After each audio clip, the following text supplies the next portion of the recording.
आइए आपको लिए चलते हैं रजाना, जहां ब्रिगेडियर रिटायर्ड सतारा इम्तियाज रहनुमा पाकिस्तान तहरीक इंसाफ 99 GN न्यूज से गुफ्तगू कर रहे हैं। रहीम बिस्मिल्लाहिर्रहमानिर्रहीम।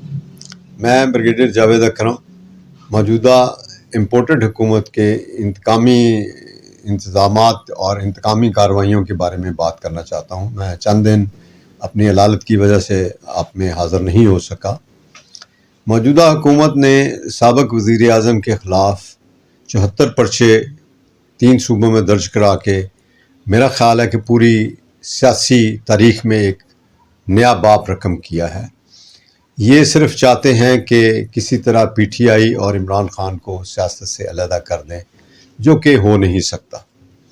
इंशाअल्लाह ताला ये अवाम 23 करोड़ अवाम PTI के साथ हैं, और जितनी बेहिसी से बेहयाई से इन्होंने महंगाई की है और गरीब आदमी को तंग किया है, मुझे कामिल यकीन है कि अल्लाह ताला इसका रिज़ल्ट इनको देगा। जैसा कि राना सनाउल्लाह साहब फरमाते हैं कि हम इलेक्शन कैंपेन नहीं कर सकते, इसलिए नहीं कर सकते कि वो अवाम में मुंह दिखाने के काबिल नहीं है। मैं सलाम पेश करता हूँ पाकिस्तान अदलिया को, जिन्होंने हर मौका पर अच्छे दयानतदाराना मुनसफ़ाना फ़ैसले दिए हैं, और मुझे कभी यकीन है कि अवाम को मौजूदा बदहाली और क्राइसिस से निकालने में भी पाकिस्तान अदलिया अपना मुस्बत किरदार अदा करेगी, अच्छे फ़ैसले दे के और बर वक्त फ़ैसले दे के। आज भी इमरान खान साहब को ये मुख्तलिफ़ केसों में मुख्तलिफ़ अदालतों में घसीट रहे हैं, सिर्फ़ इसलिए कि वो उनको सियासत से अलहदा करना चाहते हैं। इमरान खान पे पहले भी उनकी ज़ात पर हमला हो चुका है और उन्हें बहुत ज़्यादा थ्रेट है। अगर इमरान खान को कुछ हुआ तो इस मुल्क में कुछ नहीं बचेगा।